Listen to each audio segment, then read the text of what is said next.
ছাত্রীরা, আমরা আজকে আবার প্রথম অধ্যায়ের সেকেন্ড পার্টে চলে এসেছি। আগের দিনে পৌষ্টিক নালী নিয়ে আলোচনা করেছিলাম। আজকে ওই চ্যাপ্টারেরই বলেছিলাম second part, accessory organs related to digestion, পরিপাকের সঙ্গে সম্পর্কিত আনুষঙ্গিক অঙ্গ সমূহ, এইটা নিয়ে আমরা আলোচনা করব। এর মধ্যে আমি প্রথমেই আগে যেটা আসব সেটা হচ্ছে দাঁত। কেন দাঁত বলছি না, প্রথমে তো আমরা মুখে খাবারটা নিচ্ছি, দাঁত এবং জিহ্বার সাহায্যে খাবারটা আমরা চেবাই, মানে চর্বণে এরাই আমাদের সাহায্য করে, লালারস মিশ্রিত হয় ইত্যাদি। সেই জন্য প্রথমেই দেখো দাঁত, আমাদের দাঁত সংখ্যায় কটা হয়? মানুষের 32টা, এবং চোয়াল অস্থির ওপর এই যে এইখানে এইভাবে এটা বসানো থাকে। তিনটে মেইন অংশ থাকে, ক্রাউন আর নেক আর তারপর রুট।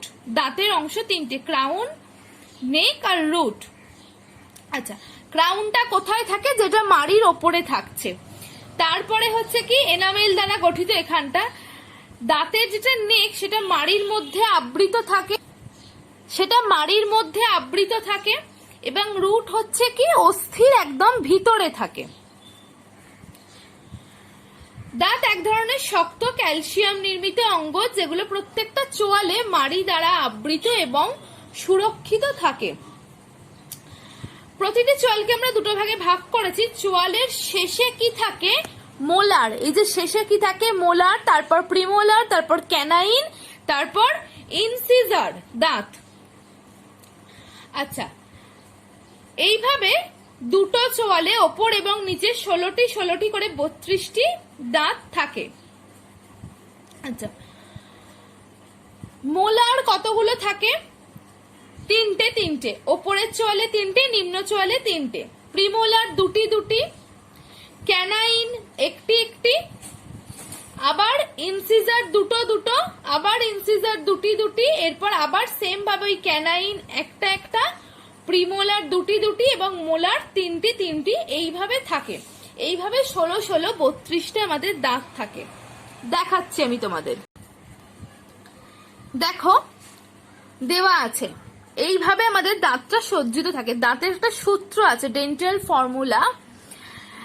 I for ইনসিজার 2/2, অর্থাৎ 2 4টি। Canine C 1/1, premolar 2/2, molar 3/3। এইভাবে দুটো আছে, দেখো 2 1 2 3, 2 1 2 3, আবার 2 1 2 3, এইভাবে 32টা দাঁত থাকে। এরপর আমি আসছি জিহ্বা অর্থাৎ টাং।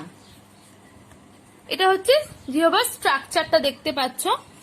জিহ্বা এক ধরনের সঞ্চারণশীল পেশিবহুল সংবেদ অঙ্গ, যা মুখগহ্বরের মেঝের সঙ্গে কিন্তু যুক্ত থাকে।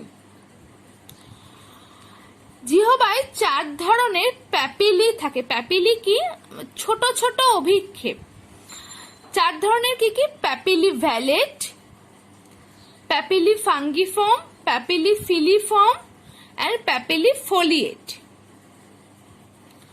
প্যাপিলি ভ্যালেট আর এই ফাঙ্গিফর্মে টেস্ট বার্ড থাকে, অর্থাৎ আমরা এই যে কোনো খাবার খাই সেটা কিরকম টেস্ট সেটা বুঝতে সাহায্য করে। এরপরে দাঁত এবং জিহ্বার পরে আমি আসব পৌষ্টিক গ্রন্থি বা পরিপাক গ্রন্থিতে, অর্থাৎ ডাইজেস্টিভ গ্ল্যান্ডস। 5 রকম থাকে: লালা গ্রন্থি, স্যালাইভারি গ্ল্যান্ড, যকৃৎ, লিভার, অগ্নাশয়, প্যানক্রিয়াস, পাক গ্রন্থি, গ্যাস্ট্রিক গ্ল্যান্ড, আন্ত্রিক গ্রন্থি, ইন্টেস্টিনাল গ্ল্যান্ডস। প্রথমে একটি করে আমরা গ্রন্থি দেখে নেব এবং সেই গ্রন্থি থেকে কি রস নিঃসৃত হয় দেখব, এবং রসের উপাদান ও কাজ সম্বন্ধে আমরা জানবো। ঠিক আছে, প্রথমেই আসছি লালা গ্রন্থি, স্যালাইভারি গ্ল্যান্ডস। 3 জোড়া লালা গ্রন্থি থাকে: প্যারোটিড গ্রন্থি, সাবম্যান্ডিবুলার গ্রন্থি, সাবলিঙ্গুয়াল গ্রন্থি। প্যারোটিড গ্ল্যান্ড এখানে থাকে, সাবম্যান্ডিবুলার এখানে, এবং সাবলিঙ্গুয়াল হচ্ছে এইখানে। এই হচ্ছে 3 রকম লালা গ্রন্থি।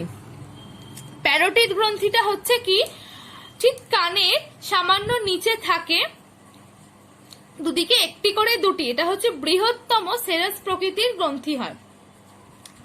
সাবম্যান্ডিবিউলারের আরেকটা নাম আছে সাবম্যাক্সিলারি গ্ল্যান্ডস, এটা হচ্ছে চোয়ালের নিচের দিকে থাকে, এটা হচ্ছে মিশ্র প্রকৃতির গ্রন্থি। এরপরে আসছে সাবলিঙ্গুয়াল গ্রন্থি, এটা হচ্ছে মুখগহ্বরের মেঝের মিউকাস পর্দার নিচের দিকে থাকে, এরা কিছু কিছু নালীর মাধ্যমে মুখগহ্বরের মেঝেতে উন্মুক্ত হয়, যেগুলোকে বলা হয় ডাক্টস অফ রিভিনাস, অর্থাৎ রিভিনাস নালী। আচ্ছা, লালা গ্রন্থির কাজ কি? লালা রস ক্ষরণ করে, এবং এই লালা রসে কি থাকে? শ্বেতসার উৎসেচক। লালা রসের যে উৎসেচক থাকে তা কি করে? শ্বেতসার পরিপাকে সাহায্য করে। দেখে নাও লালা রসের উপাদান।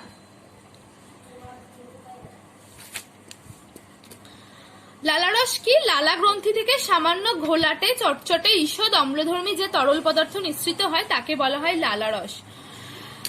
জল এবং অন্যান্য উপাদান থাকে। জল থাকে 99.5% এবং অন্যান্য উপাদান থাকে 0.5%। জল কি কি আছে দেখো, দেখো কি কি আছে অন্যান্য উপাদান। 0.5% এর মধ্যেই পুরোটা আছে জল, বাকিটা কিন্তু জলের তার অন্য কোনো অংশের ব্যাপার নেই এখানে, অন্যান্য উপাদানই এতটা আছে। বিভিন্ন ভাগে ভাগ করা যায়, জৈব পদার্থ, অজৈব পদার্থ এবং কোষীয় উপাদান। জৈব পদার্থ কতটা থাকে? 0.3%, অজৈব পদার্থ 0.2%, কোষীয় উপাদান। কোষীয় উপাদান কি কি? ইস্ট, ব্যাকটেরিয়া, শ্বেত রক্তকণিকা এবং কিছু বিচ্ছিন্ন আবরণী কোষ। আচ্ছা, এছাড়া এই তিনটে জিনিস ছাড়াও কিন্তু প্রতি 100 ml লালা রসে প্রায় 1 ml oxygen, 50 ml carbon die oxide এবং 2.5 ml নাইট্রোজেন গ্যাস থাকে। আমরা দেখে নেব জৈব পদার্থ, মিউসিন, উৎসেচক এবং আরো এছাড়া অন্যান্য জৈব পদার্থ কি কি আছে। উৎসেচক কি কি? Ptyalin, lipase, maltase, lysozyme, carbonic anhydrase. অন্যান্য জৈব পদার্থ কি কি আছে? Creatinine, amino acid, urea, lactic acid, lactoferrin, immunoglobulin. অজৈব পদার্থ কি কি আছে? NaCl, KCl, calcium phosphate, potassium thiocyanate.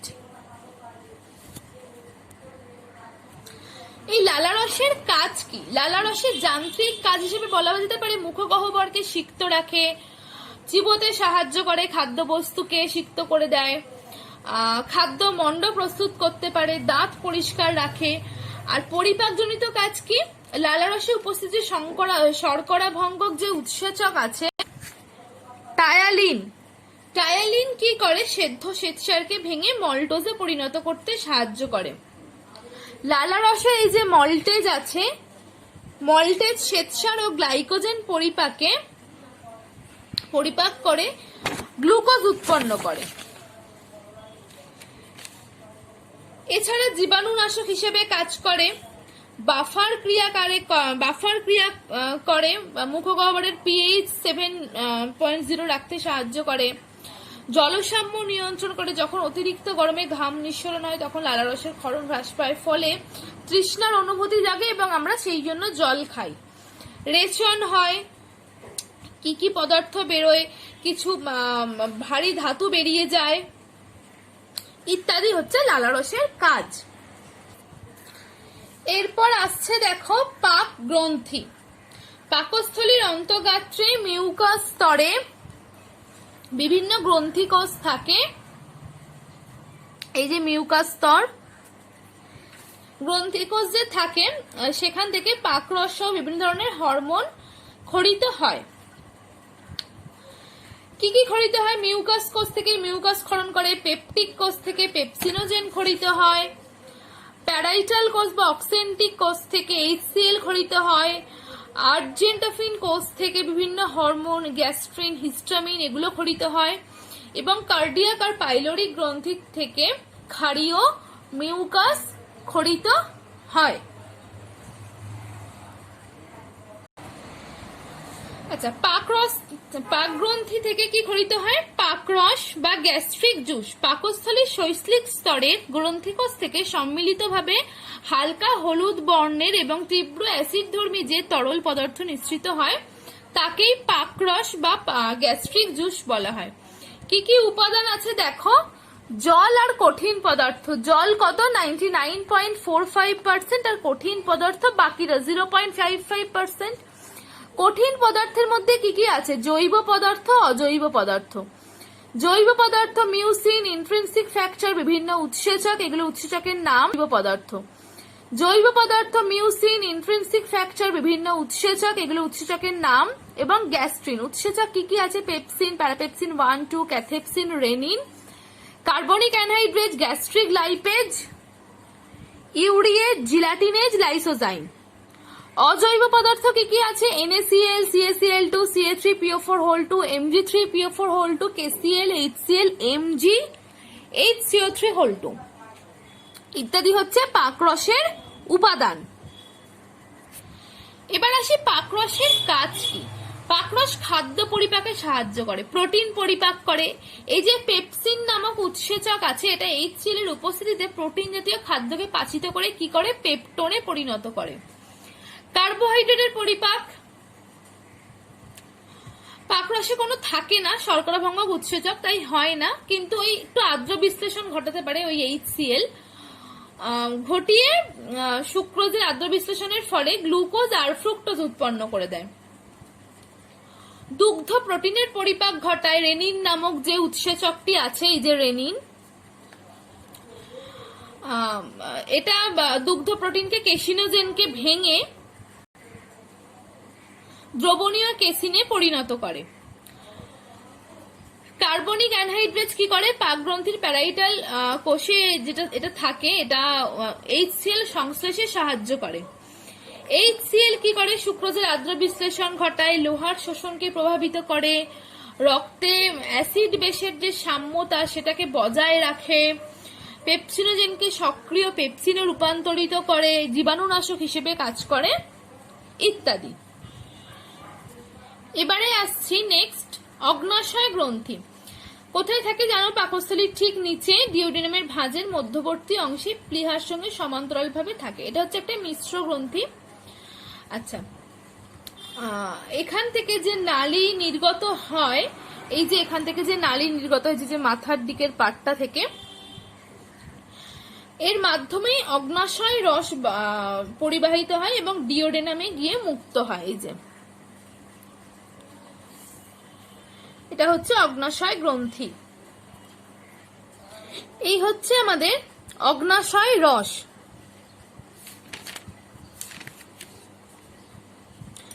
মানবদেহের অগ্ন্যাশয় গ্রন্থি থেকে নিঃসৃত বর্ণহীন, গন্ধহীন, ক্ষারধর্মী তরল পদার্থ, এটাকে কি বলা হয়? প্যানক্রিয়াটিক জুস বা অগ্ন্যাশয় রস।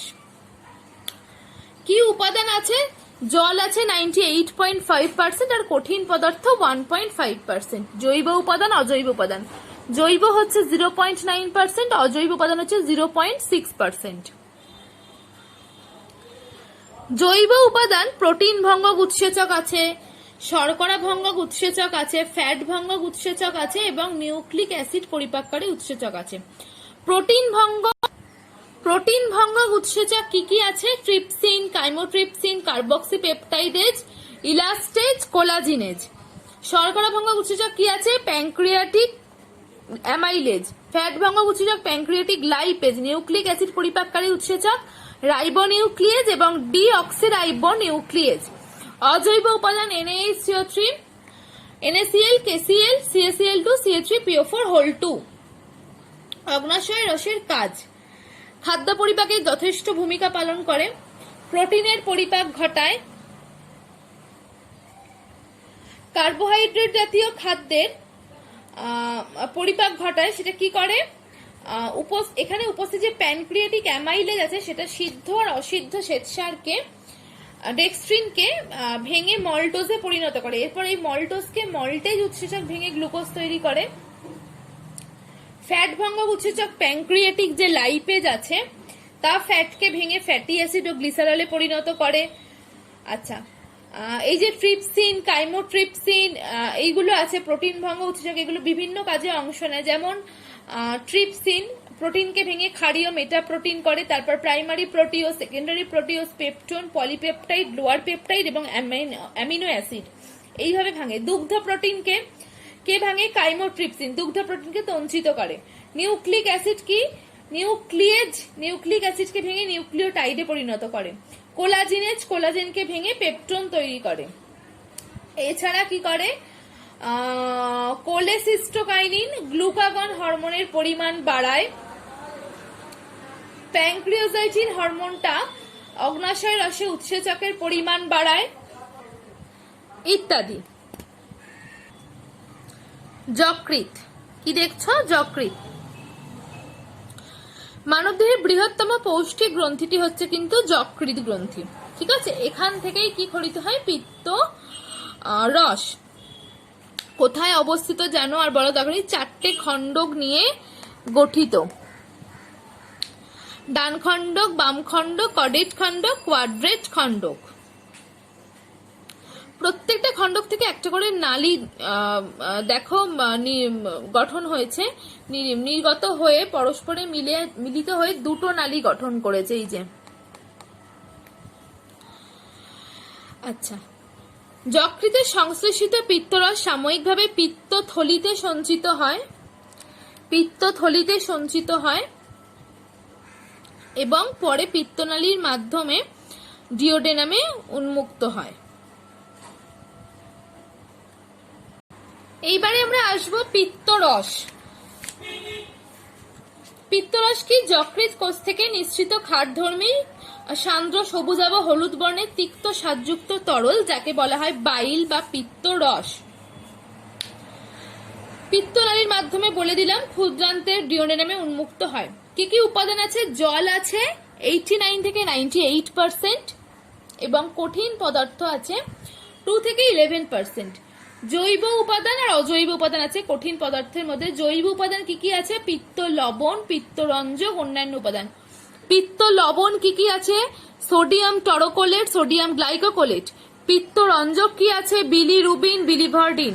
অন্যান্য উপাদান কি আছে? লেসিথিন, কোলেস্টেরল, ফ্যাটি অ্যাসিড, স্লেশিয়াম, মিউসিন, নিউক্লিয়ার প্রোটিন। অজৈব উপাদান কি আছে? সোডিয়াম, পটাশিয়াম ও ক্যালসিয়াম প্রভৃতি ধাতুর ক্লোরাইড, অর্থাৎ sodium chloride, potassium chloride, calcium chloride. আচ্ছা, ফসফেট আর বাইকার্বনেটের লবণ। এই হচ্ছে পিত্তরসের উপাদান। পিত্তরসের কাজ কি? বাফার হিসেবে কাজ করে, উদ্দীপন ক্রিয়া জাগায়, ডিওডেনামের পিএইচ মাত্রা বজায় রাখে, শোষণে সাহায্য করে, অদ্রবণীয় ফ্যাটি অ্যাসিড, কোলেস্টেরল প্রভৃতি শোষণ হতে সাহায্য করে। ফ্যাটে দ্রবণীয় ভিটামিন যেগুলো আছে জানো, 11-এ পড়েছো, ভিটামিন এ, ডি, ই, কে, এগুলো শোষণে সাহায্য করে। রেচনে সাহায্য করে কিভাবে? অন্ত্রের ক্রম সংকোচন বৃদ্ধি করে এবং মল নিষ্কাশনে সাহায্য করে। স্নেহ পদার্থের পরিপাক করে। স্নেহ পদার্থের পরিপাক কিভাবে করে? উপস্থিত যে পিত্ত লবণগুলো আছে এইগুলো ফ্যাটের বৃহৎ কণাগুলোকে ভেঙে দেয়। ভেঙে কি করে? ছোট্ট ছোট্ট কণা তৈরি করে, এর ফলে একটা ইমালশন তৈরি হয়। এই পিত্ত লবণের পৃষ্ঠটান হ্রাস করার ক্ষমতা স্নেহ পদার্থের অপদ্রব তৈরি করতে সাহায্য করে। এর ফলে কি হয়? ফ্যাট লাইপেজ উৎসেচকের সংস্পর্শে আসতে পারে এবং সহজেই ফ্যাটি অ্যাসিড ও গ্লিসারলে বিশ্লিষ্ট হয়ে যায়। এরপর আসছি আন্ত্রিক গ্রন্থি। ক্ষুদ্রান্তের মিউকাস স্তরে 3 প্রকারের গ্রন্থিকোষ থাকে। নলাকৃতি ক্রিপ্স অফ লিভার কেউন,